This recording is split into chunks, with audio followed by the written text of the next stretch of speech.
C'est parti pour le 3e jour d'audience. On va lire un thread de... je ne sais pas quel est le journaliste qui a écrit, mais c'est un journaliste du Nouveau Détective, le magazine Nouveau Détective. C'est parti, 3e journée d'audience au procès de Dehbia Benkired, essentiellement consacré à l'audition des témoins. Dehbia vient d'arriver dans le box des accusés. Elle porte ce matin un sweat blanc. Elle est tout aussi impassible que les jours précédents. La dégradation de son état est arrivée après la perte de ses parents, raconte le témoin. J'ai tout de suite pensé, alors le témoin, mais ils disent pas c'est qui. Bon, peut-être c'est un témoin qui veut rester anonyme. J'ai tout de suite pensé au crack. Elle avait beaucoup maigri, elle avait des taches particulières sur le visage. Elle se prostituait, Dina. Ah, donc le témoin s'appelle Dina. Ok. Ou non. Ça peut être un billet après une relation sexuelle. Rien de tout ça, répond le témoin. Il y avait parfois des soirées avec des relations sexuelles. Et Dina? Pas avec Dina. Moi, avec sa sœur, mais on ne passait pas de soirée avec Dina. Mais qui est Dina? Je comprends pas. Dina, je l'ai connue avant que ses parents partent et elle n'était pas comme ça, reprend le témoin. Ah, donc le témoin, c'est pas Dina, ok. Pour moi, c'est la perte de ses parents qui l'a fait changer, c'est une certitude. Non, Dina, c'est un surnom. Ah, Dina, c'est le surnom de Dehbia, ok. Ça n'a rien à voir. C'est le surnom que Mustapha lui donne. Ok, donc là, le témoin, c'est Mustapha. Ok. Mustapha, qui est son ex, non? Elle est coupée de ses émotions. Ouais, de fou. Dina, c'est elle. Ok. On continue. Du coup, Dina, je l'ai connue avant que ses parents partent et elle n'était pas comme ça, reprend le témoin. Pour moi, c'est la perte de ses parents qui l'a fait changer, c'est une certitude. L'avocat général pose des questions sur la relation entre Fria, donc la sœur de Dehbia, et le témoin. La jeune femme aurait parlé de lui comme son petit ami, son compagnon, quelqu'un avec qui elle aurait qu'elle aurait aimé plus. Fria, c'est une personne que je respecte, c'est une personne. Donc Mustapha, c'était son copain, quoi. C'est une personne que j'ai fréquentée pendant plusieurs années, mais avec qui je ne veux pas me mettre en couple pour des raisons personnelles. Répond Anis. Ok, donc là c'est Anis qui parle. Ok. Elle a combien de copains, Dehbia? Ça fait beaucoup là, non? Non, c'est pas Mustapha, c'est un pote à sa sœur. Ok, donc là c'était Mustapha, Mustapha, qui n'est pas son compagnon, mais un pote à sa sœur. Et là, c'est Anis. Putain, on se perd les pinceaux. Les traits de Juliette Compion me manquent. Bon, le Nouveau Détective, ils font du bon travail, hein, leurs journalistes, mais Juliette Compion, c'est spécial. Bonsoir, j'ai découvert ta chaîne aujourd'hui et je suis ravie de faire partie des viewers ce soir, malgré l'horreur absolue de l'affaire abordée. Merci d'être là ce soir. C'est fou qu'il commence un trait comme ça avec Juliette, on avait plus de contexte d'entrée. Mais oui, mais c'est pour ça que je vous dis, les traits de Juliette Compion, j'aime trop comment elle écrit, j'aime trop même la manière dont elle écrit, dont elle amène les choses, je la trouve tellement factuelle. Il pourrait dire ça, que ça change de il pourrait dire que ça change de témoin. Exactement, on n'a rien compris. Bon bref, on va y arriver tous ensemble. Allez, du coup, donc Anis nous dit que Fria, c'est une personne qu'il respecte, et c'est une personne que j'ai fréquentée pendant plusieurs années, mais avec qui je ne veux pas me mettre en couple pour des raisons personnelles. L'avocat général interroge le témoin sur le changement observé chez Dehbia Benkired. Quand vous croisez Dina à l'épicerie, après, si vous avez des threads d'autres journalistes, moi j'ai trouvé que celui-là, en fait. C'est pour ça que je lis celui-là. Du coup, quand vous croisez Dina à l'épicerie, 5 mois avant les faits, son aspect physique vous choque, des boutons, des cicatrices, et elle vous demande de payer une canette. Oui. Vous trouvez qu'elle a l'air d'une toxicomane, mais vous ne la voyez pas consommer. Oui. Vous lui avez livré du cannabis, le témoin fait non de la tête. Le magistrat évoque des témoignages où Anis apparaît comme un dealer, qu'il se promenait avec des filles en voiture. Moi, je suis un dealer et un proxénète, si j'ai bien compris, s'agace le témoin. Le soir des faits, le témoin avait essayé de contacter Fria, la sœur, mais celle-ci ne répondait plus car elle avait été placée en garde à vue. L'avocat de la défense, maître Alexandre Valois, prend la parole. Elle est comment, l'accusée, quand vous l'appelez et que vous lui dites que Fria est en garde à vue? Elle est inquiète?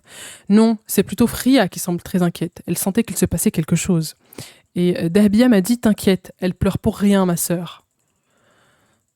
Elle n'était pas dans son état normal, estime le témoin. Après un truc comme ça, tu pars mais tu restes pas là à dormir. Pour moi, elle n'était pas consciente de ce qu'elle faisait. En vrai, ok, donc en plus il l'appelle, sa sœur est en garde à vue, elle est en train de dormir. Alors que tout est irrationnel. On a dit, ce procès, ce qui le qualifie le mieux, c'est l'irrationalité. Le Parisien le fait plutôt bien expliquer. Attendez. Ils mentent tous.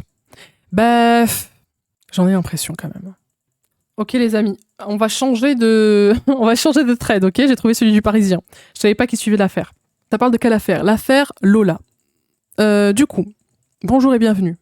Ce nouveau direct est consacré à la 3e journée du procès de Dahbia, accusé d'avoir violé, torturé et tué une adolescente de 12 ans, Lola Davier. Pendant 6 jours, vous pourrez suivre en direct sur Le Parisien. Très bien.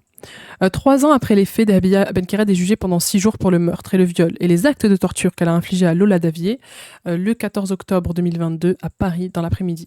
Dahbia avait contraint la fille à la suivre dans l'appartement qu'elle occupait. Bon, ils reprennent, ok. Ce mardi, pour la 3e journée d'audience qui débute à 9h30, plusieurs témoins proches de l'accusé sont attendus à la barre. Comme chaque jour, de nombreuses personnes font la queue pour assister au procès. Mais la salle Victor Hugo, qui est très petite, ne dispose que de 16 places pour le public. Mardi, au 2e jour du procès de Dahbia, la cour d'assises de Paris s'est intéressée aux heures qui ont suivi le drame, et notamment à 2 personnes ayant croisé l'accusée alors qu'elle transportait la malle contenant le corps de la victime. La cloche vient de retentir, la salle qui est comble se lève, l'audience est ouverte par le président. La journée de ce mardi est consacrée aux auditions des proches de Dahbia Benkired. Cette dernière s'est installée avec quelques minutes de retard dans le box des accusés. Le premier témoin de la journée s'avance à la barre. Ok, donc en fait c'était pas Mustapha, c'était Anis. Il s'agit d'Anis, 26 ans, qui vit à Brie-sur-Marne. Je ne sais pas par quoi commencer, débute-t-il debout à la barre. Il explique qu'il connaît Dina, le surnom de l'accusé via sa sœur Fria depuis le lycée.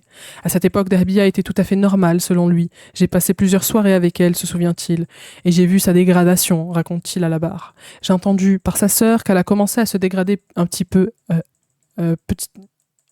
après la mort de ses parents. J'ai vu le changement il y a 6-7 ans de ça. C'était une belle femme. Quand je l'ai vue dans une épicerie, je ne l'ai pas reconnue. Elle avait des marques sur les joues. J'ai vu une vidéo sur des gens qui prenaient du crack. J'ai direct fait le lien, sous-entendant que Dahbia se droguait. Elle était en mode clocharde. Elle disait « Paye-moi une canette », poursuit-il, debout à la barre. Le jour des faits, Anis reçoit un appel de Fria, la sœur de Dahbia. Au téléphone, elle est en pleurs. C'est quand elle a vu la valise, la malle contenant le corps de Lola, explique-t-il. Il explique qu'il est en ligne avec Fria sur Snapchat. Quand elle ouvre la valise, j'ai entendu un cri, explique-t-il. La jeune femme... Attends. Mais ça veut dire que la sœur de Dahbia a ouvert la malle avant que sa sœur ne s'en débarrasse. What? Je confirme, pour être entrée dans la salle dans le cadre de mon travail, c'est la salle Victor Hugo, une petite salle d'audience avec ses boiseries et ses tableaux. D'ailleurs, je comprends pas pourquoi ils ont mis à disposition une salle aussi petite pour un procès aussi médiatisé. Continuons, parce que là, du coup, je suis très intriguée. Il explique qu'il est en ligne avec Fria sur Snapchat quand elle ouvre la valise, et j'ai entendu un cri, explique-t-il. La jeune femme lui dit que sa sœur est folle. Il raccroche. Elle me rappelle 2 minutes après, donc la sœur de Dahbia. Elle était dans le bâtiment. Elle dit qu'elle a vu un genre de dos, poursuit-il. J'ai commencé à m'énerver. Ces accusations sont graves. Je lui dis. Elle me dit, je crois que c'est un genre de dos. Imagine, c'est Mustapha, l'ex-compagnon de l'accusé, qui est dedans, continue-t-il. Putain, elle pensait vraiment qu'elle avait buté son petit ami, quoi. Elle me rappelle 2 minutes après. Non, pardon, ça c'était avant. Qui est dedans, continue-t-il. Le jeune homme n'y croit pas. Mais qu'est-ce que tu racontes? Ta sœur va jamais mettre quelqu'un dedans, lui répond-il. Je lui ai dit de monter chez elle, de fermer à clé. C'est là que Fria a vu l'état de la maison, son studio, là où Dahbia a commis son crime. Il y avait de l'eau dans la baignoire, continue Anis. C'est le lendemain du crime qu'Anis comprend ce qu'il s'est passé. J'ai tapé sur internet valise rue Manin, 19e, et là j'ai compris que Dahbia avait commis l'irréparable, explique-t-il à la barre. Pendant l'audition d'Anis, Dahbia ne le lâche pas des yeux. Elle le fixe toujours sans aucune émotion. Waouh! Un sac de nœuds, cette famille. Je ne comprends rien. Je comprends rien. Ça fait 3 jours que moi et mes collègues, on se pose la question. Quelle question? Anis et Mustapha, c'est la même personne, c'est des surnoms donnés par les journalistes. Mais non, Anis, c'est un ami de Dahbia, de la sœur de Dahbia, Fria, Anis D. Et Mustapha, c'est l'ex-compagnon. C'est la sœur de Dahbia. Elle va pas être au téléphone avec Anis et lui dire j'ai l'impression que c'est Mustapha, son petit ami, si c'est lui. Ça n'a pas de sens. Pourquoi cette vieille salle pourrie mal équipée à tel point qu'on retransmette le procès sur une autre salle plus moderne et équipée? C'est bondé entre les journalistes et les visiteurs. Ah, la question de pourquoi ils ont choisi cette petite salle. Franchement, je comprends pas. Je comprends pas du tout. 16 places, c'est rien du tout. Hein. On continue. Le jour des faits. Vous êtes quasiment un témoin auditif, explique le président. Anis est au téléphone avec Fria qui lui explique la situation. Dahbia était stressé, pressé que ça se passe vite à ce moment-là, se souvient-il. Dans la soirée, il tente d'appeler Fria, mais la jeune femme qui était placée en garde à vue ne répond pas. Il tente alors d'appeler Dina avec un autre téléphone. Pourquoi vous ne l'avez pas appelé avec votre téléphone, interroge le président. Le jeune homme déjà connu de la justice pour un vol à main armée explique avoir eu peur que la malle ne contienne des armes ou de la drogue. Le jeune homme prévient alors Dahbia que sa sœur est en garde à vue. T'es contente? Ta sœur est en garde à vue, lance le jeune homme à Dahbia. T'inquiète pas, elle va s'en sortir, elle gère mieux que moi, lui aurait répondu l'accusé. Putain, elle s'en bat tellement les couilles. C'est en huis clos? Non, c'est pas en huis clos. Le président l'interroge ensuite sur ses éventuelles activités de proxénète. Je ne suis pas dans ça, répond Anis. Une femme a pourtant affirmé que son frère s'adonnait à des activités de prostitution. Elle dit n'importe quoi, continue-t-il. Depuis le début du procès, Dahbia affirme qu'elle s'est prostituée, qu'elle a eu des relations sexuelles tarifées avec des hommes. À la barre, Anis maintient ne rien avoir avec ça. Il n'y a rien de tout ça, martèle-t-il. Avec ses sœurs, les sœurs de Dahbia, ont passé des soirées posées, explique-t-il. L'avocat général interroge maintenant le témoin sur la nature de ses relations avec Fria. Selon lui, la jeune femme parle d'Anis comme de son petit ami, son compagnon, quelqu'un avec qui elle aurait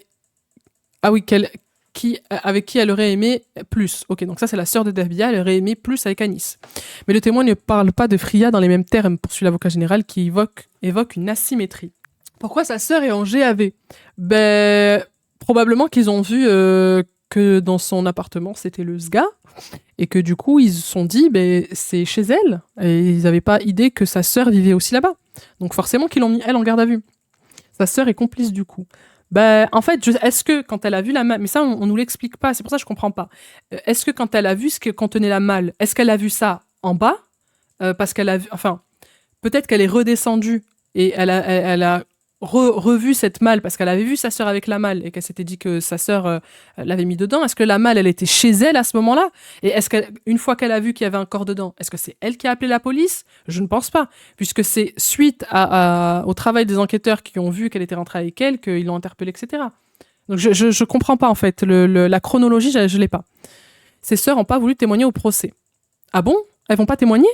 Ok, j'ai pas capté que c'était chez sa sœur. Moi, j'avais compris que c'était chez un ami de sa sœur. Mais là, en fait, c'est sa sœur. Donc, peut-être que j'avais pas les bonnes infos. Vaut mieux qu'il la mette en GAV pour rien que ne pas le faire. Surtout que c'était la panique qui cherchait Lola, quoi. Parce qu'elle est locataire et elle hébergeait sa sœur. En fait, c'est ça. C'est pas un SDF qui a trouvé la malle. Mais si, c'est un SDF. J'avais oublié. Bien sûr, c'est un SDF qui a trouvé la malle. Mais du coup, ça veut dire que elle a vu ce que contenait la malle et elle a rien dit. Fria, celle qui hébergeait sa sœur. C'est ça que ça veut dire. Et là, Anis confirme que même au téléphone, il a entendu qu'elle a ouvert la fameuse malle. Fria n'est plus en France. Ah bon? Irrationnel, n'oublions pas. C'est le bordel. J'ai vraiment l'impression que c'est un crime à plus grande échelle que simplement Dahbia. Bref, du coup, Fria est l'œuvre de Anis, mais pas Anis. Fria, c'est une personne que je respecte, c'est une personne que j'ai fréquentée pendant plusieurs années, mais avec qui je ne veux pas me mettre en couple pour des raisons personnelles, explique-t-il à la barre. Le jeune homme a néanmoins continué à voir Fria lors de sa rétention administrative avant son renvoi en Algérie. Donc vous avez raison, ça sert à repartir en Algérie. Elle était choquée, je me rappelle plus exactement ce qu'elle disait. Elle se posait des questions que tout le monde se pose. Comment elle a pu faire ça? Maître Valois, l'avocat de l'accusé, lui rappelle que c'est lui qui a informé Dahbia, en fuite après avoir laissé sa malle rue Manin, que sa sœur avait été placée en garde à vue. Selon Anis, le soir des faits, le 14 octobre 2022, elle, Dahbia, était pas dans son état normal. Après un truc comme ça, tu pars mais tu restes pas là à dormir. Pour moi, elle n'était pas consciente de ce qu'elle faisait, explique-t-il à la barre. J'appelle les flics si c'est ma sœur qui a massacré une gamine est chez moi, mais tellement. Mais qu'est-ce qu'ils ont tous à pas avoir fouillé dans la malle? Moi, j'aurais voulu ça. Mais en fait, là, apparemment, la sœur a fouillé dans la malle, puisqu'elle l'a vu. Et Anis, il a dit, j'ai entendu un cri quand elle a ouvert la malle. Donc, elle a vu ce qu'il y avait dedans. Mais elle s'est dit, en fait, elle a vu un dos, un dos humain, et elle s'est dit que c'était Mustapha, le petit ami. Elle s'est pas dit que c'était une fille. Il y a des personnes très malsaines autour d'elle, j'avoue. J'avoue, l'entourage est très dysfonctionnel.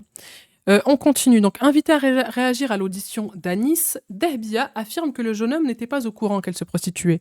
J'en ai pas parlé avec lui, il traînait plus avec ma sœur, sauf s'il en a parlé avec Mustapha, mais ça, je ne sais pas. En revanche, selon Dehbia Benkired, le témoin a déjà proposé à ma sœur de se prostituer, mais elle a dit non, affirme-t-elle debout, dans le box des accusés. C'est faux, martèle le jeune homme à la barre. Interrogé sur le Lyrica, le médicament que l'accusé affirme avoir pris la veille des faits, Dehbia Benkired explique en prendre depuis 2018. Ça fait longtemps. Au début, je prenais pas beaucoup, je prenais la moitié. Explique l'accusé. Le président lit désormais l'audition de Katiba, la sœur de Dehbia. Donc, Katiba, la sœur de Dehbia, a été auditionnée. Devant les enquêteurs, cette dernière aurait normalement dû être entendue en visioconférence par la cour. Ils sont tous hors sol dans cette histoire, c'est une dinguerie. Lors de son audition devant les policiers, elle a dressé le portrait d'une enfance compliquée durant laquelle leur père les frappait. Nous avons essayé toutes les trois de nous suicider. Waouh! Tu frappes tellement tes enfants que toutes les trois, elles essaient de se suicider. On continue. C'est dommage qu'elles aient raté du coup. On continue. Nous n'avons pas eu une enfance facile, surtout avec nos tantes, qui venaient chez nous avec des hommes. On ne voyait pas, mais on entendait tout, a raconté Katiba. C'est compliqué avec ma sœur, il lui arrive de mentir. C'est compliqué de discerner la vérité du mensonge, a déclaré Katiba aux enquêteurs, interrogés sur la personnalité de sa sœur. Contexte familial douloureux. Ouais. Ambiance bien malsaine. Ouais. Ils ont été exposés au sexe très tôt. Même s'ils n'ont pas forcément vu, ne serait-ce que entendre. Enfin bref. Le président interrogeait l'accusé sur la tentative de suicide évoquée par sa sœur Katiba. Dehbia explique avoir pris une plaquette de tramadol, un traitement que prenait son père car son père l'a empêché de sortir, voir des amis.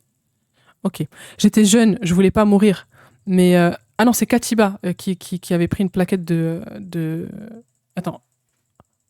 Non, c'est le président qui interroge l'accusé sur la tentative de suicide qui a été évoquée par sa sœur. Ok, donc là, c'est Dehbia qui dit qu'elle avait pris une plaquette de tramadol, le traitement que prenait son père, parce qu'il avait empêché Katiba de voir ses amis. Donc Dehbia, elle a dû assister à ça. J'étais jeune, je voulais pas mourir, je voulais pas que mes parents me laissent. Je voulais juste que mes parents me laissent un peu plus sortir. À cet âge-là, je connaissais pas le suicide. Au jour d'aujourd'hui, oui, c'est un suicide, ajoute-t-elle. Était-elle au courant que ses sœurs avaient elle aussi tenté de se suicider? Oui, car ma sœur est sous dialyse aujourd'hui à cause de ça, répond l'accusé. Comment ça? Elle est sous dialyse à cause d'une tentative de suicide? Elle reprendra avec le deuxième témoin de la journée. La cour va entendre Fatah A, né en 1969, ingénieur en chauffage. Il est entendu en visioconférence depuis la prison de Villepinte. Il est en prison et il est en visioconférence pour témoigner? Il est ingénieur en chauffage. Mais qui est cet homme? Hein?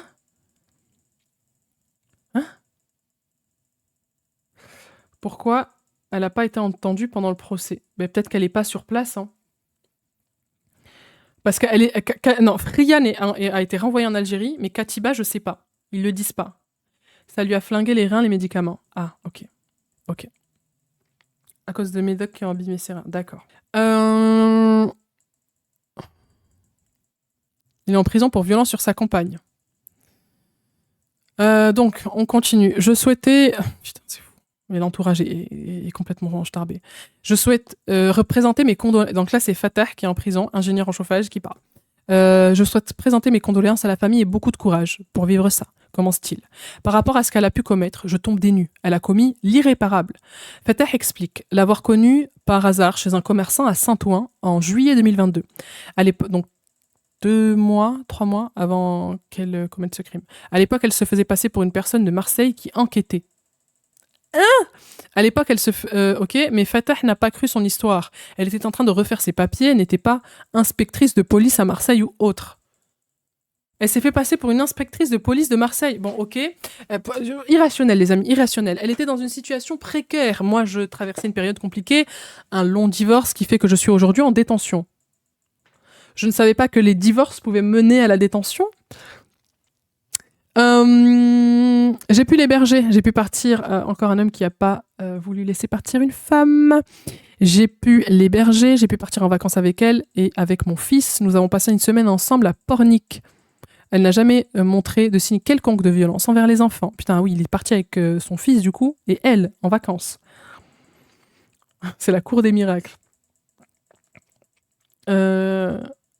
Il faut que tu lises les choses 2 fois, tellement j'hallucine. Non, mais en fait, à chaque... c'est exactement ça. On doit s'imprégner de l'irrationalité parce qu'on ne comprend rien. Je comprends plus rien. Fatah est en prison. Oui, Fatah est en prison. parce que il a voulu divorcer. Enfin, ou plutôt sa femme, je pense, a voulu divorcer, parce qu'il a dit « Je traversais une période compliquée, un long divorce, qui fait que je suis aujourd'hui en détention. » Je savais pas que le divorce pouvait mener à la prison. Donc il est parti avec son fils et Dahbia en vacances apparemment, et elle n'a jamais montré de signe quelconque de violence envers les enfants. Mais au cours du voyage, il y a eu quelques petits soucis. Ah, poursuit Fateh. Je faisais des courses dans un centre commercial, elle a dérobé des bonbons. J'ai très mal réagi car j'ai un fils à qui on doit apprendre qu'il ne faut pas voler. Le président interroge sur le comportement de Dahbia lors de leur rencontre. Elle pouvait passer du coq à l'âne. C'était très difficile d'avoir une conversation sérieuse avec du contenu. J'ai senti qu'elle était vague dans ses décisions. Un jour, c'était quelque chose. Un autre jour, c'était autre chose. Ce n'est que lors de leurs vacances à Pornic qu'il apprend davantage à la découvrir. Elle avait un comportement tout à fait correct, se souvient-il. Selon Fateh, Dahbia mentait régulièrement. Elle m'avait menti sur son âge. Elle m'avait dit qu'elle avait la trentaine. J'ai appris dans la presse son âge réel. Elle parlait de mariage avec moi. Vous attendiez quelque chose de la relation, l'interroge le président. Je l'hébergeais car elle avait des difficultés avec sa sœur. Au bout de quelques nuits, Dahbia et Fateh ont eu une relation sexuelle. Il n'y a pas eu d'échange d'argent, c'était totalement consentant, affirme le témoin qui ajoute que par la suite, ils ont eu très peu d'autres relations sexuelles. Le président lui demande s'il pensait que ça pouvait devenir sérieux entre eux. Elle parlait de mariage avec moi, de sa volonté de s'établir en Algérie. Ah bon, je croyais qu'elle voulait pas repartir en Algérie. Elle était fortement intéressée pour s'établir en Algérie, se souvient-il. Vu sa situation, j'étais pas contre. Elle changeait d'objectif tous les jours, poursuit-il. Vous aviez des sentiments, l'interroge le président. Aucun, répond le témoin qui affirme néanmoins qu'il était prêt à la prendre en charge. Putain, c'est lunaire. On reprend. Pour Fateh, Dahbia avait un comportement semblable à une personne bipolaire, changeant régulièrement deux sujets d'un coup, un comportement lié à sa consommation de cannabis selon lui. Elle était sincère dans votre relation selon vous, l'interroge le président. Non, parce qu'elle était très changeante, estime Fateh. Mais sur certains points, Dahbia était sincère selon lui. Elle était vraiment en détresse, elle avait besoin de sécurité, de réconfort, d'un foyer, explique-t-il. Après les vacances à Pornic, Fateh revoit l'accusé dans une brasserie début août, mais après je ne l'ai plus jamais revu dans l'intimité ou chez moi, explique-t-il. Dahbia m'avait dit qu'elle avait revu une ancienne relation et qu'il fallait qu'on arrête, se souvient Fateh. L'homme a ensuite été incarcéré le 25 septembre 2022. Interrogé sur le comportement de Dahbia, Fateh se souvient d'une femme possédée qui parlait avec des gens. J'avais l'impression qu'elle était un peu possédée. Mais il était d'accord pour la prendre en charge et pour l'héberger, je comprends pas. J'avais vraiment l'impression qu'elle parlait avec des gens, qu'elle me voyait comme étant avec une autre personne, qu'elle me prenait pour une autre personne, a-t-il expliqué. Si, lors de son audition devant les enquêteurs, il avait décrit une jeune femme serviable et gentille, il pensait également qu'elle pouvait finir prostituée ou être malmenée si elle restait dans la rue. Ok. Lui avez-vous fait boire de l'eau de mort, demande le président. Qu'est-ce que c'est l'eau de mort? Après avoir lâché un petit rire, le témoin semble stupéfait. Je ne sais pas ce que c'est, répond Fateh. Dahbia avait confié à l'une de ses sœurs que cet homme lui avait fait boire cette fameuse eau de mort dans un cimetière où les enfants qu'il avait tués étaient enterrés. Je suis bluffé, répond-il avant d'ajouter. C'est la première fois que j'entends ça. Eau de cimetière pour les sortilèges.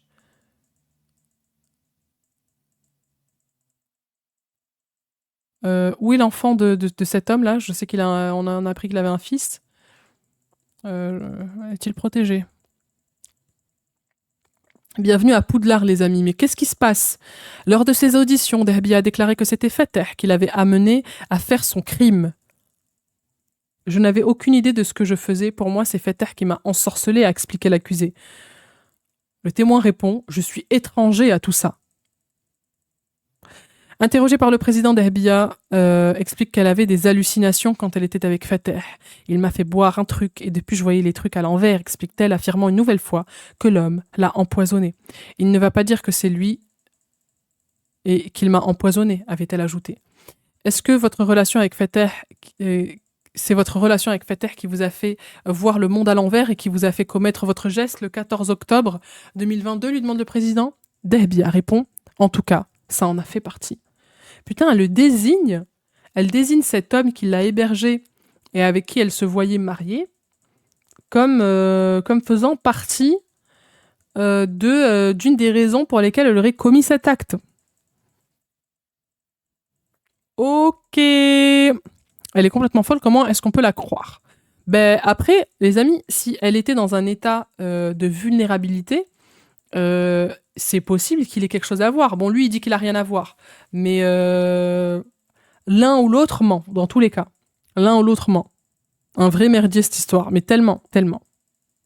Mais après, bon, il était en prison au moment des faits, donc il n'a même pas participé. On sait que c'est impossible qu'il ait participé physiquement au meurtre, dans tous les cas. Ils l'ont exploité.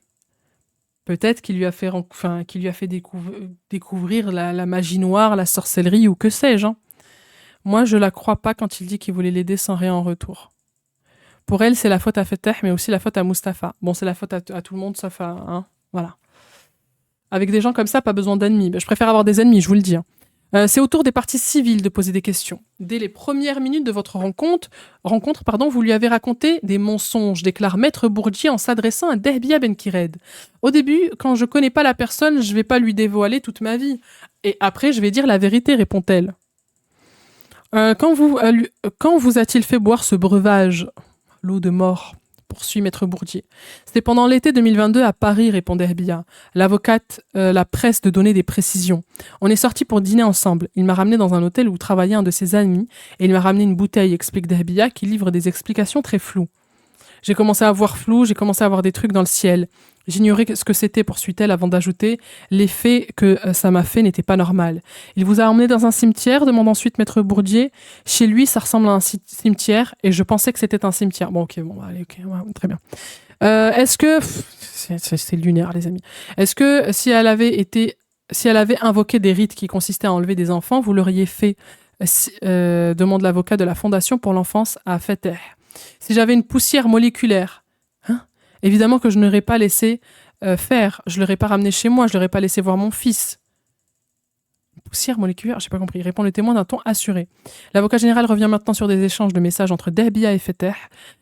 L'accusé avait affirmé plutôt que son ancien compagnon lui envoyait des messages H24, mais l'avocat général lit un extrait d'échange entre les deux, où c'est Dehbia qui demande à plusieurs reprises à Fateh où il est. Vous voulez que j'aille dans votre sens, mais en fait, ça ne passe pas comme ça. Je dis la vérité, s'emporte Dehbia Benkired. Bah... Pas sûr du coup. L'audience est suspendue, reprend. Ok, donc l'audience reprend après une petite heure de suspension. Nous sommes de retour en salle dans la salle de Victor Hugo, pardon. On poursuit l'après-midi avec les auditions des proches de l'accusé. Mais ils sont tous perchés, c'est pas possible. J'ai eu du Rivotril pendant plusieurs années. Comme antidouleur, tu te transformes. J'avais un couteau dans les mains sans arrêt vers la fin. Tout aurait pu arriver, de la merde, j'en veux tellement à mon médecin, ça rend accro et tu deviens dingue et dangereux. D'ailleurs, je voulais juste faire une petite, juste spécifier un truc par rapport aux anxiolytiques, parce que hier, je disais, par rapport au Lyrica, je crois que ça s'appelait, elle a dit qu'elle avait pris plusieurs cachets et que bah, ça allait jamais lui faire comme effet secondaire que ça lui fasse perdre en gros les pédales. Mais j'ai vu beaucoup de commentaires qui disaient ah si, ça peut avoir de gros effets, etc. Des changements d'humeur et des actes dont tu n'as plus le contrôle. Donc voilà, je voulais juste rétablir ça. Parce que c'est vrai que bah, je ne m'y connais pas. Je m'y connais pas en tout, dans tous les effets secondaires, etc. Donc voilà, moi je rétablis ça. Ouais, mais elle avait dit qu'elle en avait pris 2 la veille. C'était 3, donc tu l'as bien dit hier. Elle avait plus dans le sang. Oui, mais juste voilà que je le rétablis comme ça, bon, c'est fait. Allez, on continue. Du coup, on entend cet après-midi Mustapha El Famoso, 33 ans, enseignant, et ex-petite amie de Dehbia. Dina, donc Dina c'est Dehbia. Dina, je l'ai connue quand elle est arrivée il y a 7 ou 8 ans. Elle devait avoir 18 ans et moi 24 ans. Elle était très belle et très joyeuse. Elle vivait à Brie-sur-Marne, moi aussi, débute-t-il avant d'ajouter « Je l'ai aimée ». On avait ce lien fort, de l'amour, de la vie, poursuit-il, dans son box. Dehbia Benkired a les larmes aux yeux. C'est la première fois qu'elle ressent une émotion. Quand je l'ai rencontrée, elle était vierge. Qu'est-ce qu'on s'en bat les couilles. On avait décidé de ne pas consommer. Mais avec le temps, elle avait voulu découvrir d'autres choses. On s'est séparés à un moment et on s'est retrouvés 2 ou 3 ans plus tard. On a réessayé, mais ça n'a pas marché. Les années qui ont suivi ont été très dures. Elle avait perdu ses parents. J'ai assisté à ça. On a essayé d'aider comme on a pu, continue Mustapha. Il part en voyage. Mais à son retour, Dehbia a totalement changé. Elle était différente, explique-t-il, évoquant des déclarations étranges. Aujourd'hui, Mustapha et son groupe d'amis, celui de Dehbia, sont encore traumatisés. On a beaucoup de mal à y croire, encore maintenant, poursuit-il, en faisant référence au crime de Dehbia. Mustapha explique lui avoir écrit une lettre et l'avoir appelé en détention pour comprendre. C'est inexplicable pour moi, poursuit-il, rappelant en tant qu'enseignant, il travaille avec des enfants.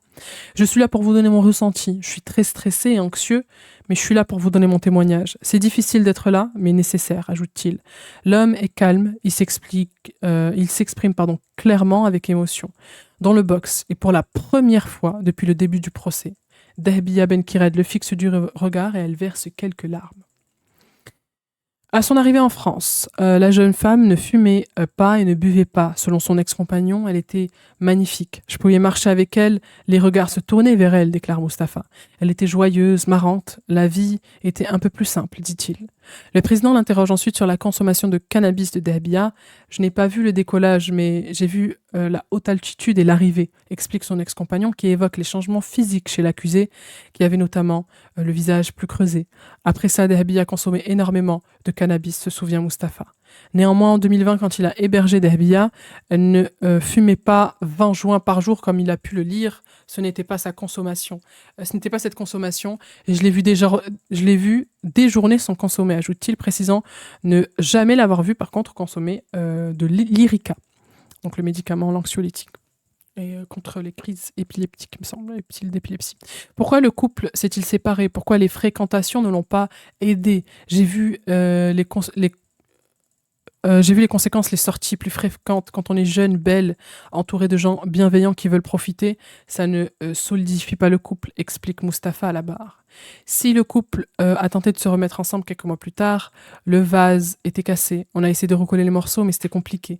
Il n'y avait peut-être plus cet amour. Avec le temps, ça s'est dissipé, dilué, poursuit-il. Selon le trentenaire, leur relation est devenue toxique. On a eu ensuite quelques conflits, des conflits d'argent, de fréquentation, mais ces conflits ont eu lieu avant le décès de sa maman, le 9 octobre 2020. Le décès a épongé. Le père de l'accusé, lui, est décédé en 2019. Après leur séparation, Dehbia a porté plainte contre lui pour violence conjugale, rappelle le président, mais cette dernière a été classée sans suite. Par la suite, leur relation était difficilement qualifiable. Pas couple, mais plutôt amicale, explique Mustapha. Il ne faut pas oublier que c'est une fille que j'avais aimée, ajoute-t-il. Après le décès de la mère de Dehbia, ça a été le début de la dégringolade. Elle a été lente mais exponentielle, explique-t-il. Mustapha observe des changements physiques chez son ex. Elle mincissait. Je pense qu'elle avait perdu un peu de joie de vivre et c'est normal, dit-il. Mais la jeune femme n'a plus de parents. Mustapha décide de l'héberger. Elle rentrait, elle prenait une douche directement, déclare-t-il, expliquant que pour lui, ça voulait dire qu'elle couchait avec d'autres personnes. Mais selon lui, les relations avec Dehbia, avec d'autres hommes, n'étaient pas tarifiées. En juillet 2022, Dehbia lui demande de l'héberger. Il refuse de l'héberger et lui trouve un hôtel pour 2 nuits. Il part en voyage pendant 2 mois. À l'été 2022, l'homme part en voyage 2 mois et à son retour, Dehbia l'appelle. Il faut qu'on se voit, c'est important, lui dit-elle, en lui demandant de venir la chercher, rue Manin. Quand elle est montée dans la voiture, j'ai remarqué qu'elle avait extrêmement changé. Je la connaissais depuis qu'elle avait 18 ans, je la connais très bien. Là, on était sur autre chose, elle était très froide, se souvient-il. La jeune femme lui explique avoir rencontré quelqu'un. Mustapha lui demande qui c'est. Cette personne, c'est toi, lance-t-elle. L'homme lui dit que c'est impossible, qu'il était en voyage à l'étranger pendant plusieurs semaines. Il te ressemblait, mais en vieux. Ah oui, donc ok, elle est en train d'halluciner. En gros, elle l'aurait vu alors que lui, il était en voyage. Il te ressemblait, mais en vieux. Elle parle ici. Ah non, elle parle de Fatah, pardon. De Fatah qui avait été entendu mardi matin. Alors je l'ai suivi, poursuit-elle, avant d'expliquer que cette personne lui a fait des choses bizarres. Mustapha lui demande de donner des précisions. Je sais pas, il m'a emmené dans un endroit bizarre, il y avait des bougies, c'était dans le noir, il m'a fait des trucs bizarres. C'était vraiment étrange, lui explique-t-elle. Dehbia lui demande si elle peut dormir chez lui. Il accepte mais lui fait promettre de partir le lendemain matin. C'était 1 semaine ou 10 jours avant qu'elle commette cet acte horrible. Quelques jours avant les faits, Dehbia aurait dit à Mustapha « Je vais tuer des gens ». Waouh. Vous n'en faites pas plus que ça, souligne le président.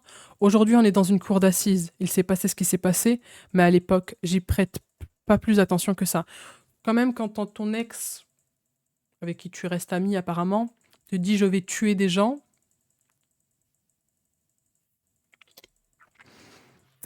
Tu t'inquiètes un peu. Le président passe désormais à la lecture d'échanges de messages entre Mustapha et Dehbiya. Il précise que l'homme a nommé Dehbiya pute dans son téléphone. Alright. Dis-moi si tu es dispo et combien. Il vient de dire que leur relation n'était pas tarifée et qu'il l'avait vraiment aimée. Tu finis à quelle heure? Réponds si tu as fini de sucer. Prends un Citigo, viens me sucer.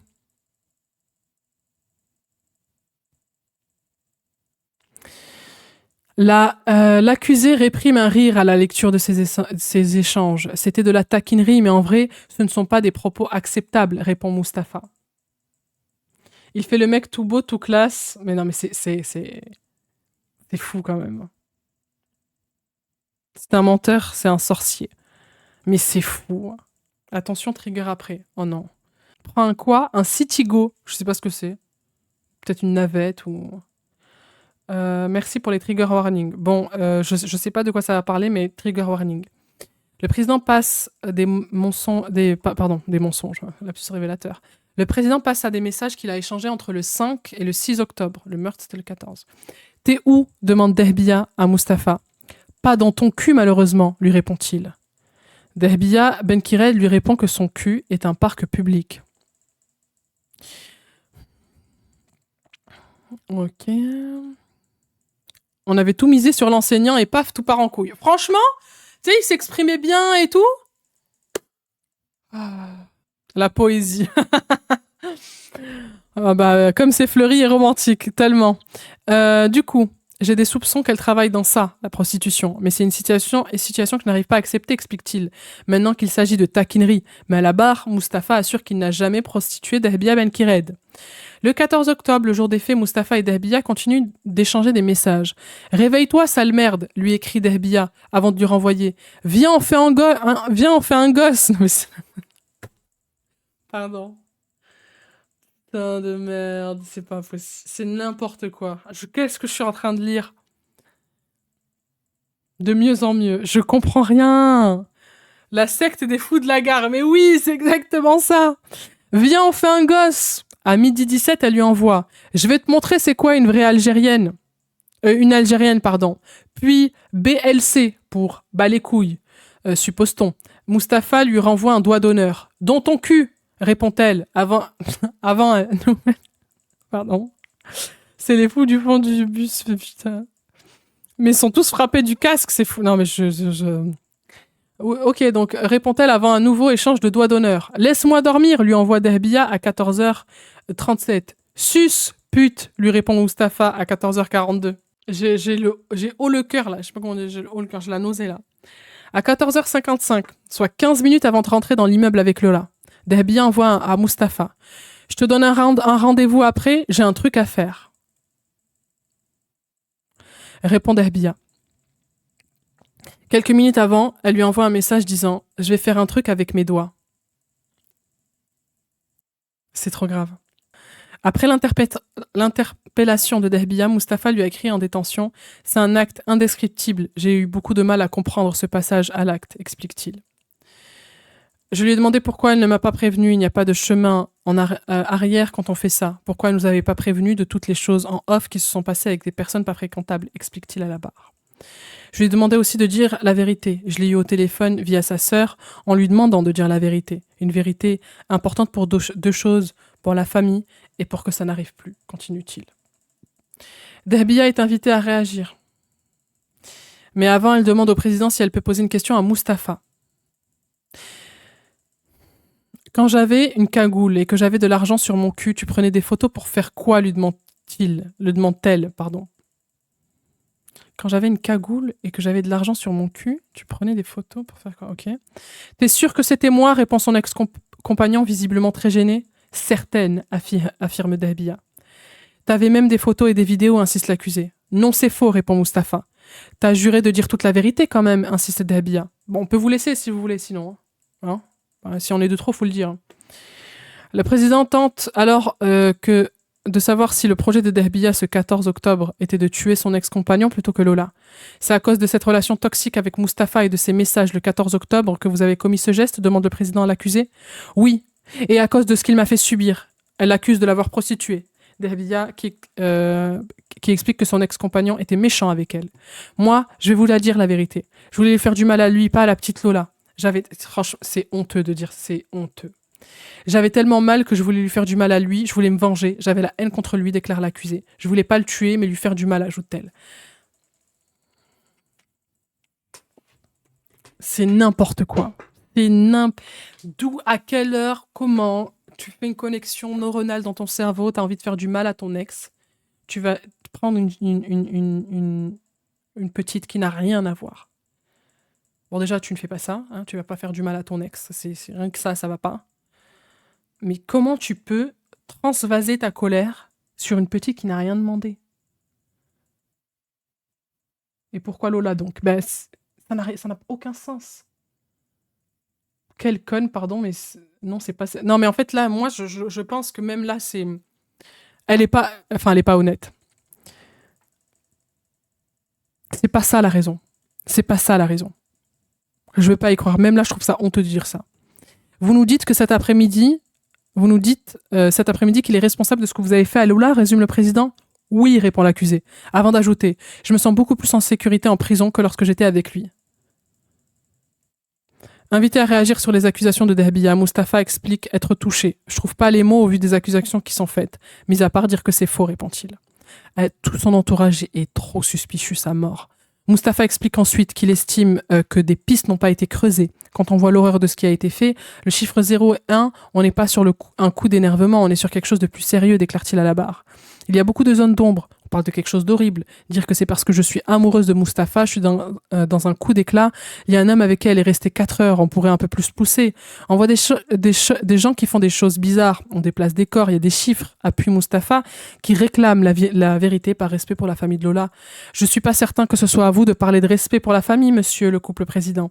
Certains ont fait du mal à ce dossier en y ajoutant des dimensions tellement hallucinante, déclare le président qui s'agace sur les remarques de Mustapha, lui rappelant qu'il a évoqué la piste d'une secte pédosatanique devant l'enquêtrice de personnalité.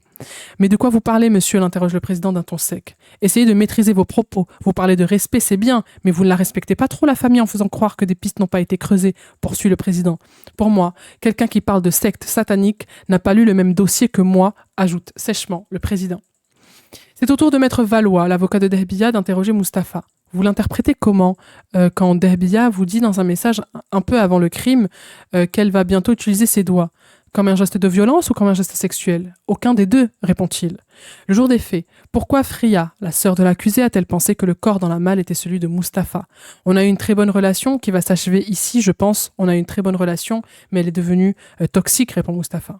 On échangeait beaucoup avec Fria. Elle s'est dit que ce jour-là, j'étais avec sa sœur Dehbiya et qu'elle avait pu me faire du mal, poursuit-il. Maître Valois demande la diffusion des photographies prises par Mustapha. Plusieurs photographies évocatives sont diffusées mettant en scène une femme nue à 4 pattes sur un lit avec un masque sur les yeux. C'est vrai que c'est moi qui ai pris la photo, quelque chose de très difficile, confirme Mustapha, évoquant un jeu sexuel en couple. Ces photos, c'est respecter les femmes, l'interroge Maître Valois. Ce sont des photos hors contexte, le respect des femmes, j'en fais ma conscience personnelle, ajoute Mustapha. Après une brève pause, l'audience reprend après une nouvelle audition. La cour va entendre Julie, 33 ans. Je la connais simplement de vue, je ne l'ai vue qu'une ou deux fois. Elle a eu une relation avec mon ami d'enfance, Mustapha, débute-t-elle. Ils se sont beaucoup aimés et ils se sont beaucoup détruits aussi, affirme-t-elle. Donc là, c'est l'ami de Mustapha. Julie. Au sujet du couple que formaient Dehbiya et Mustapha. Selon elle, tout était bien et il y a eu un jour une coupure. La relation était très toxique. Ils se parlaient mal, il y avait de la violence verbale. Mustapha ne supportait pas ce qu'elle était devenue. C'est monté crescendo. Les échanges violents, dans les échanges violents, détaille-t-elle. Vous pensez qu'il, Mustapha, peut avoir une part de responsabilité dans cette toxicité, l'interroge le président. La témoin répond par la négative. Il a pu être humiliant, enchaîne le président. Oui, ça, c'est possible, dit-elle. Est-ce qu'il a pu être en lien avec une activité de prostitution, poursuit le président. Non, je n'ai aucun doute sur ça, répond du tac au tac Julie. Quelques minutes plus tôt, la jeune femme a estimé qu'il était possible que Mustapha ait pu participer à des soirées à connotation sexuelle où il y avait une femme ou plusieurs hommes. C'est au tour de Maître Bourdier de poser des questions à Julie sur la relation qu'entretenaient Mustapha et Dahbia. Il y a eu des violences, ils se sont tellement disputés, c'est tellement toxique leur relation. Oui, il y a eu des violences. De là à ce que ça amène un truc comme ça, j'aurais jamais pensé. Est-ce qu'elle se sentait en insécurité avec lui, l'interroge l'avocate. Pas du tout, c'était son repère, répond Julie, qui affirme que l'accusé volait des enfants avec lui et elle n'avait pas peur de lui. D'ailleurs, selon Julie, Dahbia débarquait chez Mustapha à n'importe quelle heure, poursuit la témoin, confirmant que Dahbia dormait parfois sur le paillasson ou dans la cage d'escalier en attendant que l'homme rentre. Selon Julie, à son retour de vacances, à l'été 2022, Mustapha lui avait dit qu'il trouvait qu'elle avait changé. Et elle m'a dit qu'elle avait rencontré de mauvaises personnes et qu'elle avait trouvé un travail dans un bar, explique-t-elle à la barre. Il m'a dit qu'elle racontait des trucs qui n'étaient pas clairs, sombres, qu'elle parlait de cimetière, qu'elle voulait tuer des gens. On passe maintenant à un nouveau témoin cité par la défense. Il s'agit d'Inès, 23 ans. Ok. Je voudrais présenter mes condoléances à la famille des Butel. Je ne connais pas l'accusé, je n'étais pas en contact avec cette personne, précise-t-elle. Je suis là aujourd'hui, c'est parce que j'ai eu des échanges téléphoniques avec une personne qui était en contact avec l'accusé ou sa sœur le soir des faits, explique-t-elle. Son audition est terminée, elle n'a duré que quelques minutes. Ok. Un nouveau témoin s'avance à la barre, là encore cité par la défense. Il s'agit du docteur Leila Chawashi, pharmacienne à Saint-Ouen et au centre d'addicto-vigilance de Paris. Elle est entendue à titre de simple renseignement. De ce fait, elle n'a pas besoin de jurer, de dire toute la vérité, rien que la vérité. Maître Valois lui demande d'expliquer les effets secondaires d'une consommation régulière de cannabis. Elle liste les effets et ajoute qu'il peut y avoir un effet sédatif et des effets hallucinogènes, précise la pharmacienne, précisant qu'elle parle de risques chez des personnes dépendantes. Selon la spécialiste, le cannabis peut entraîner une paranoïa exacerbée, des troubles de la personnalité avec une facilitation de la violence et de l'agressivité. La pharmacienne est maintenant interrogée sur le Lyrica, ce médicament que l'accusé affirme avoir pris la veille des faits. C'est un médicament qui a montré des complications possibles, explique la pharmacienne, qui rappelle qu'il a été mis sur le marché en 2006. Mais ces dernières années, il y a eu un véritable trafic de rue de ce médicament selon la spécialiste. Quels sont les effets secondaires ? Euphorie, désinhibition, hallucination, réaction d'impulsivité avec des passages à l'acte, qui sont souvent de l'automutilation. C'est extrêmement rare dans l'autre sens, explique-t-elle. Mais surtout, selon la spécialiste, la descente est extrêmement violente, a-t-elle mis en garde, expliquant que les effets du Lyrica pouvaient durer jusqu'à 12 heures. C'est au tour de l'avocat d'innocence en danger de poser des questions. Il demande à l'accusé à quoi ressemble un comprimé le Lyrica qu'elle affirme avoir pris la veille du meurtre. C'est un petit médicament, c'est rond, avec plusieurs couleurs, répondait Abia, le comparant à un comprimé de paracétamol qu'elle précise coupé en deux. La pharmacienne et l'avocat font une moue dubitative. En France, le Lyrica se vend sous forme de gélule, pas de comprimé. Il n'est pas possible de disséquer une gélule, explique la pharmacienne. Pour la pharmacienne, le comprimé décrit par l'accusé ressemble plutôt à du Rivotril, un médicament contre l'épilepsie, mais il est également donné aux enfants victimes de traite pour qu'ils commettent des crimes. Hein ? Précise la pharmacienne. L'avocat général prend la parole et rappelle que des analyses de sang de l'accusé concernant ces médicaments sont négatives. Ok, donc elle n'a pas pris ça. La pharmacienne est remerciée. C'est désormais le cousin de Dahbia qui s'avance à la barre, toujours cité par la défense. Ok, on est tous choqués par rapport à cette situation, c'est difficile même pour sa famille. En parlant de celle de l'accusé, débute le cousin de Dahbia. Selon lui, sa nièce l'appelait à chaque fois qu'elle était en difficulté, affirme-t-il, expliquant qu'il a commencé à la côtoyer en septembre 2020, qu'elle avait besoin d'argent, de services, je l'ai aidé financièrement, ajoute-t-il. Interrogé sur leur relation, le cousin de l'accusé affirme l'avoir vu la nuit du 8 au 9, soit 4 jours avant son crime. On a joué au bowling, au billard, on a rigolé. C'était une belle soirée. Après, elle m'a dit qu'elle voulait dormir chez moi. Elle a passé la nuit chez moi, se souvient-il, en précisant qu'ils ont bu une bouteille de vodka. Vous avez eu une relation sexuelle ? Interroge le président. Un début de relation sexuelle, mais j'ai pas réussi. Après, j'ai dormi, répond le cousin de l'accusé. Attends, putain, mais oui, c'est son cousin. Hein ? Elle a... Hein ?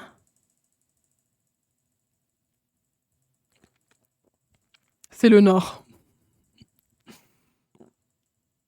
Hein ? Hein? Bon. Qui a couché avec qui? Ben là, le cousin, il a dit qu'il a passé une bonne soirée avec elle et tout. On lui a demandé est-ce que vous avez eu des relations sexuelles. Il a dit qu'il a essayé, mais qu'il n'avait pas réussi. Oh, mais ça va, vous? Ça va? Comment vous vous sentez, les amis? J'ai mal à la tête. J'ai mal à la tête.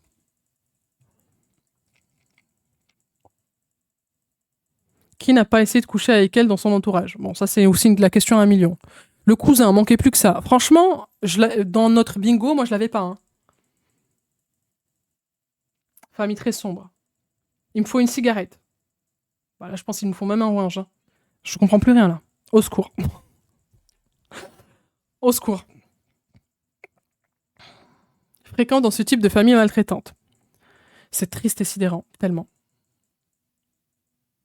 Est-ce que les hétérosexuels vont bien? J'aime trop cette question. Ce procès est courant.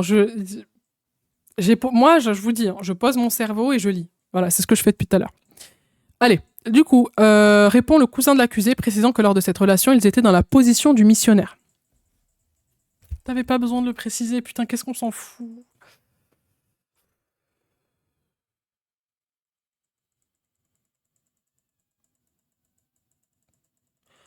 Ok. Le président lui demande s'il a eu une contrepartie financière à cette relation sexuelle. Le matin, elle m'avait demandé de l'argent, répond son cousin, expliquant qu'il savait que Dehbia Ben Kiret pouvait parfois gagner de l'argent grâce à son corps. Mais en fait, s'ils étaient en position du missionnaire, c'est qu'ils ont eu une relation sexuelle. Pourquoi il a dit on a eu un début de relation sexuelle? C'est juste parce que quoi? Il a pas réussi à éjaculer parce qu'il a bu trop de vodka? C'est quoi le... À l'aide. Aidez-moi. Aidez-moi. Il est quelle heure, putain? Il est 23h30. J'ai éclaté d'un rire nerveux. De pire en pire, et ça continue de creuser le fond du fond. Bah là, là.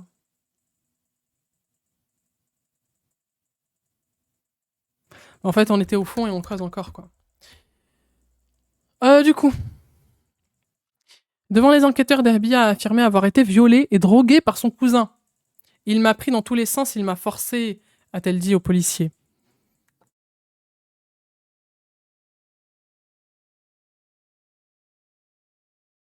Son cousin était-il au courant de ces accusations? Oui, elle a dit que je l'ai violée, mais c'est pas vrai, répond l'homme.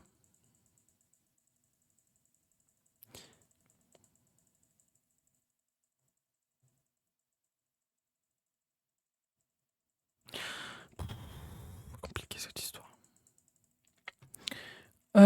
C'est pas vrai. Le président demande à Dehbia si elle veut réagir. Le viol est resté en moi. C'était comme si c'était un cauchemar, déclare-t-elle, martelant que son cousin la faisait beaucoup boire, fumer, et qu'il avait donné la drogue du violeur. J'ai encore les images, comme si c'était hier, ajoute-t-elle. C'est une menteuse, elle ment tout le temps, tout le temps. Elle crée des problèmes avec sa famille, lâche son cousin.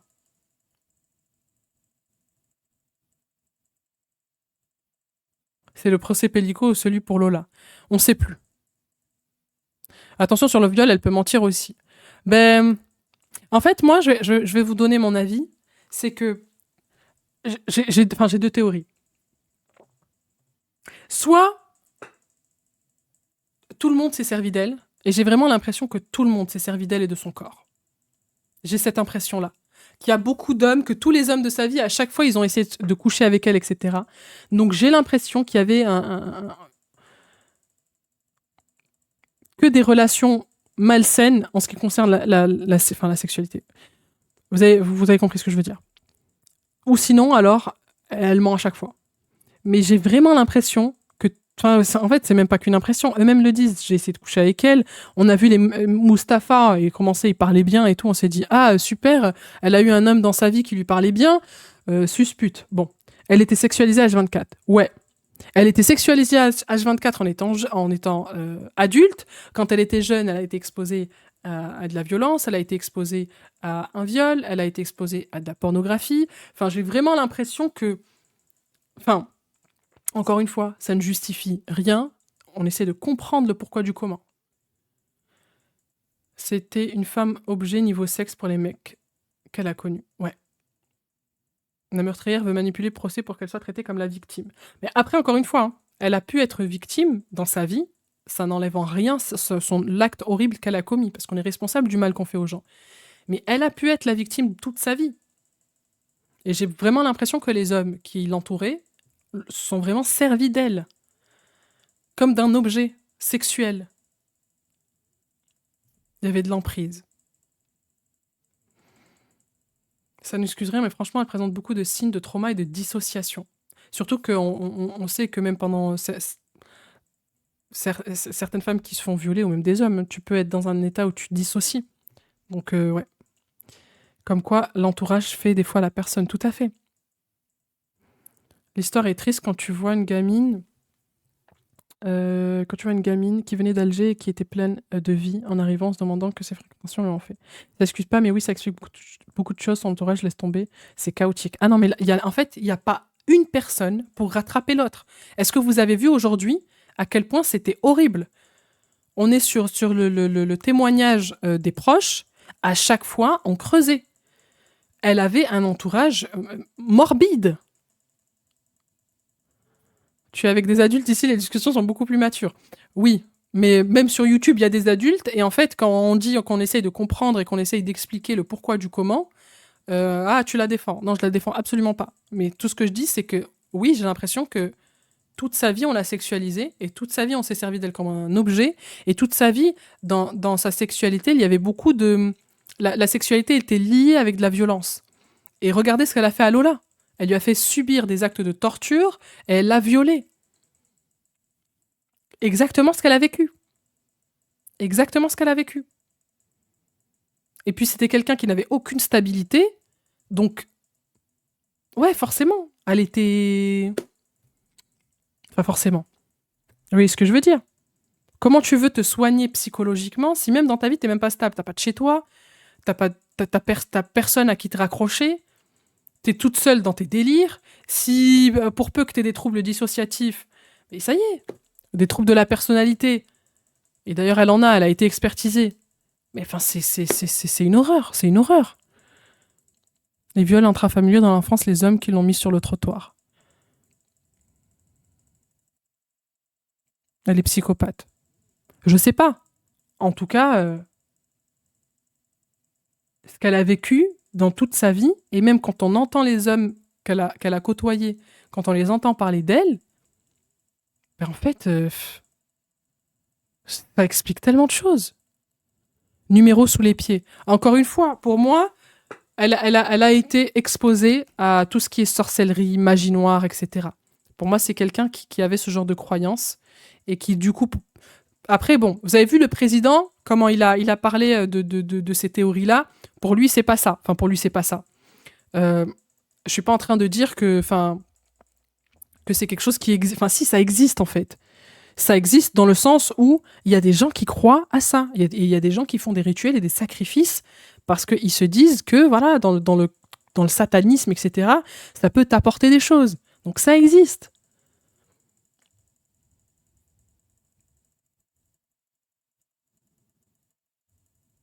Elle était possédée par son sorcier.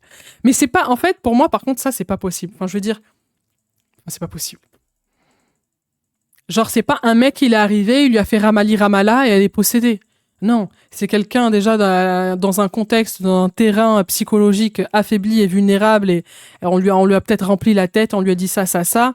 Elle y a cru, en plus elle a des troubles, etc. de la personnalité. Et ça y est, elle est partie. Elle est partie. Elle est partie dans un délire. Si elle prend aussi des traitements anxiolytiques, etc. Elle prend peut-être d'autres drogues si elle se prostituait. Mais enfin, c'est horrible. C'est horrible.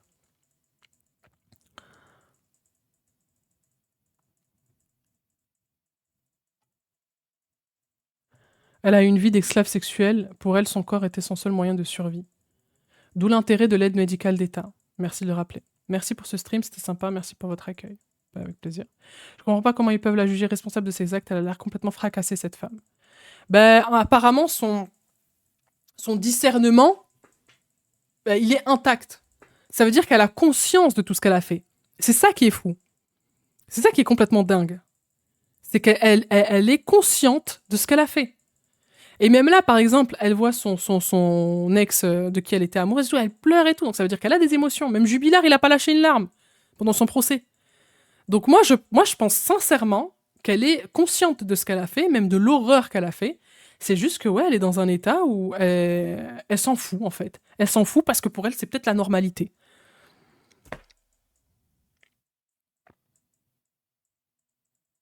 Je suis d'accord avec toi, je pense qu'elle a été détruite. Ouais. Et puis au final, elle a fait du mal. Elle a détruit aussi. Je vais me répéter, mais je pense qu'un tribunal français en 2025 ne veut pas entendre parler de sorcellerie. Mais en fait, et les amis, on n'est pas en train de dire enfin, on n'est pas en train de faire, on n'est pas en train de justifier ça. Moi, j'essaie de comprendre ses croyances parce que moi, j'ai vraiment l'impression qu'elle croit à tout ça. Elle est même là en train de dire, on m'a fait boire de l'eau de mort. Vas-y. Même un mec, il te ramène là de l'eau, il dit Ramali, Ramala, ça c'est de l'eau de mort, il faut que tu ailles la boire dans un cimetière, etc. What the fuck? C'est pas ça qui va faire que tu vas faire du mal aux gens. Pas du tout.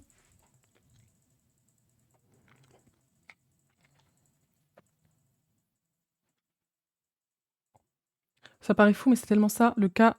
C'est tellement le cas dans d'autres affaires, les gens qui subissent des violences sexuelles et qui répètent le schéma alors que c'est ça qui les a détruits, c'est tellement grave. Bonsoir, pour parler de l'affaire Lola, en vrai, le passé de la meurtrière Osef, c'est pas le même sujet, je trouve. Oui, elle a été détruite, mais combien de vies elle a détruit collatéralement en faisant ça? Perso, j'ai zéro empathie pour ça, détruite ou pas. Mais en fait, c'est ça que vous comprenez pas. C'est que c'est important de parler de la vie antérieure de la meurtrière parce que ça permet de comprendre. Et même, enfin, je me mets à la place de la maman et de la famille. C'est comme ça qu'ils vont comprendre.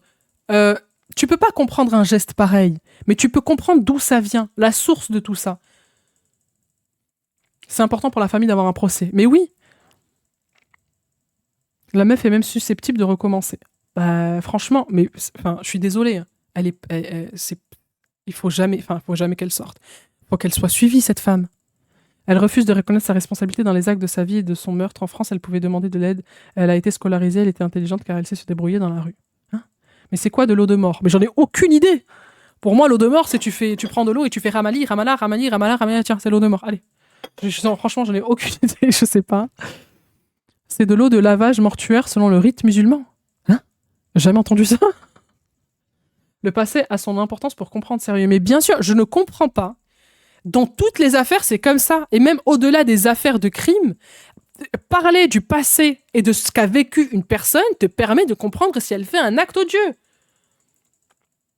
Tous nos actes, enfin, même, j'ai envie de vous dire, de 0 à 7 ans, notre cerveau se construit à ce moment-là. C'est là qu'on voit tout et qu'on répète tout après. De 0 à 7 ans, on est des véritables éponges. Déjà, même juste de s'intéresser, vous-même, intéressez-vous à votre vie de 0 à 7 ans pour essayer de comprendre pourquoi vous êtes qui vous êtes aujourd'hui.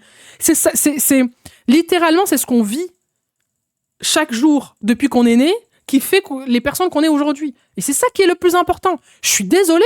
Si vous ne regardez pas ce procès pour essayer de comprendre la meurtrière dans ce cas, la personne qui a fait le meurtre, pourquoi vous regardez ce procès? Je ne comprends pas.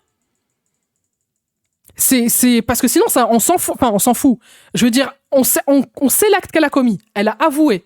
On a la preuve que c'est elle. On attend juste les verdicts et basta.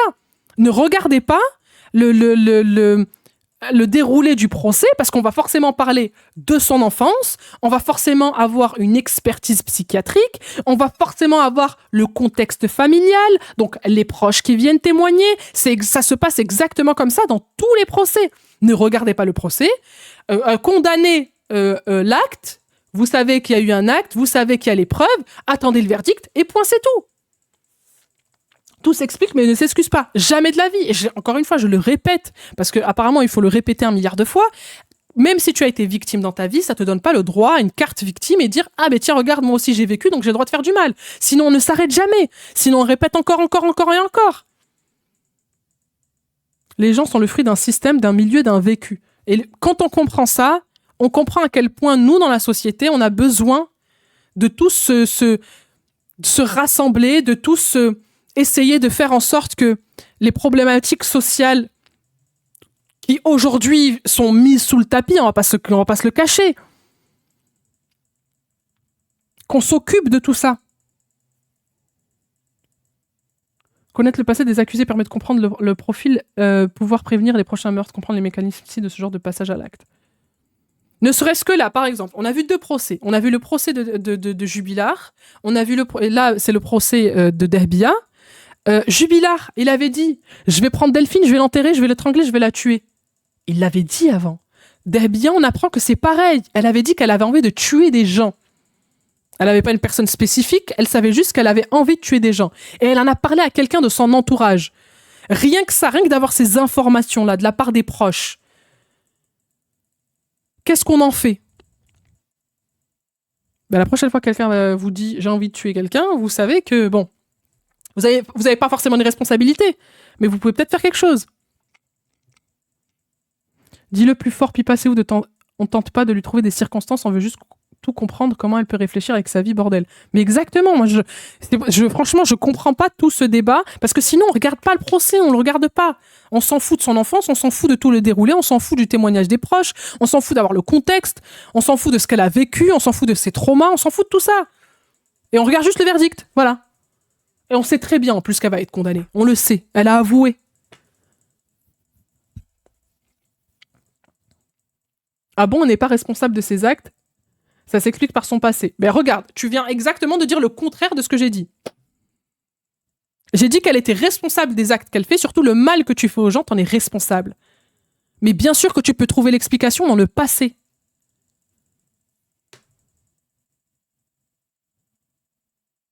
Si Pipa, quand on lave les morts, certains récupèrent l'eau pour la sorcellerie. En gros, ils récupèrent l'eau sale avec... Ah, putain, c'est pas possible. Putain, il y a vraiment des gens qui ont rien à faire, je vous jure. Comme on avait dit, une ancienne psychiatre, expliquer n'est pas excuser, on cherche la cause des actes, mais on n'a pas à pardonner les gens pour autant. Mais bien sûr que non, l'acte, c'est même pas, il est impardonnable, il est innommable. Il est innommable.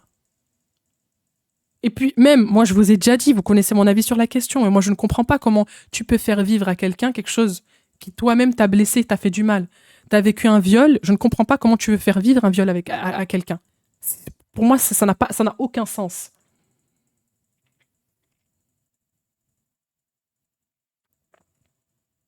L'intérêt est de savoir l'aspect psychologique du pourquoi le crime a été fait.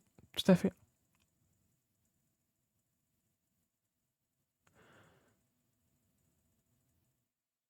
J'ai quand même un peu de pitié pour elle, mais qu'elle ne sorte plus jamais. Mais en fait, les amis, avoir de l'empathie quand on entend qu'une personne a vécu du mal, a vécu un traumatisme, c'est humain. C'est normal. Vous entendez que... Alors oui, elle a commis un acte odieux, mais vous entendez qu'elle-même, elle a vécu un viol quand elle était plus jeune.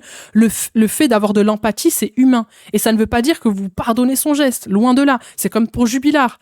Quand on a appris qu'il était maltraité pendant son enfance, on a ressenti de l'empathie. Est-ce que ça veut dire qu'on n'était pas en colère, qu'on n'avait pas la haine quand on entendait ce qu'il a fait vivre à son propre fils? Non.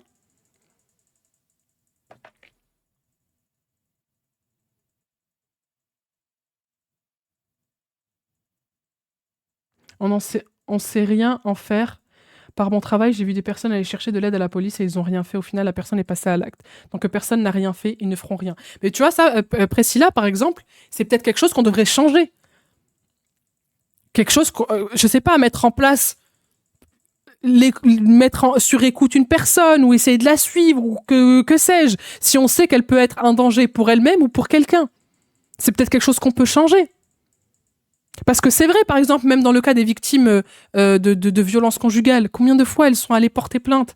Et même des fois juste pour dire, mais il m'a rien fait, mais il m'a menacé. Il a dit qu'il allait niquer ma vie. Il a dit qu'il allait me violer, me tuer, etc. Ah mais madame, il a rien fait, patientez. Qu'est-ce qu'on peut faire?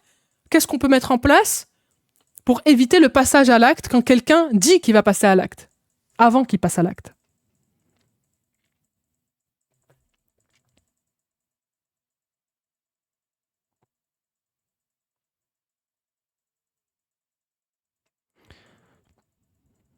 Voir un psy, vers au minimum un psy. Oui. On doit quand même se rappeler qu'on ne peut pas juger si on a une enfance heureuse, on ne sait pas si on aurait fait mieux qu'elle à sa place avec son enfance. Mais évidemment, et puis même, on ne sait pas. Comme là, on sait qu'elle s'est prostituée. Avec la dose de drogue et les différentes drogues qu'elle a pu prendre, l'état de son cerveau, il est comment? Et oui, est-ce que nous, on aurait fait mieux? Moi, je l'espère. Je l'espère qu'on aurait tous fait mieux. J'espère qu'on aurait tous essayé de se guérir. Et j'espère que si j'avais vécu la même chose, je serais tombée sur le stream d'une youtubeuse, Pippa Reddington, qui dit « Va te faire soigner !»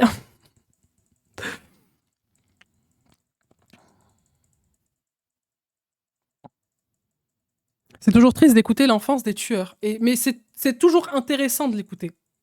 Parce que souvent, c'est des enfances. Souvent, je dis pas c'est tout le temps le cas, mais la majorité des cas, c'est des enfances où ils ont été détruits. Et vous le savez très bien.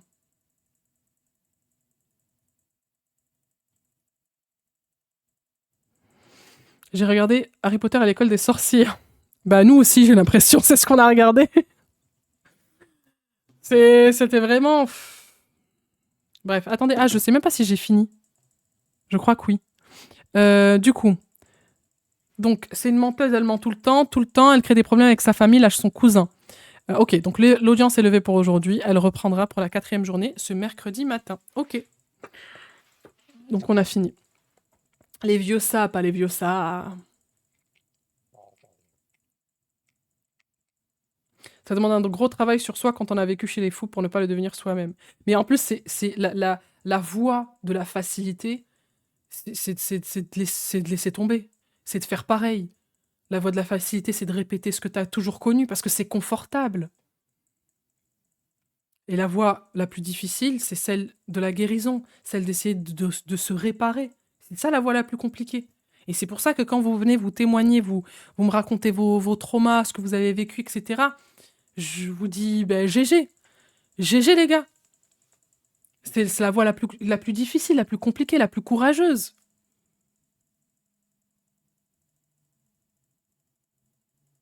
Il faut quand même s'avouer que dans la plupart des cas, l'enfance, l'environnement familial, il est pour beaucoup quand même. Merci. Merci, Karina. Merci. C'est exactement ça. C'est exactement ça. Et ça ne le justifie en rien. C'est que si demain on ne veut pas qu'il y ait une nouvelle Lola Davier, il ne faut pas laisser reproduire la même enfance que Dehbia Benkired. Et sur ça, on va s'arrêter, les amis. On va aller dormir. Merci beaucoup, Zaza, pour les beats. mon premier triangle ever. Merci beaucoup.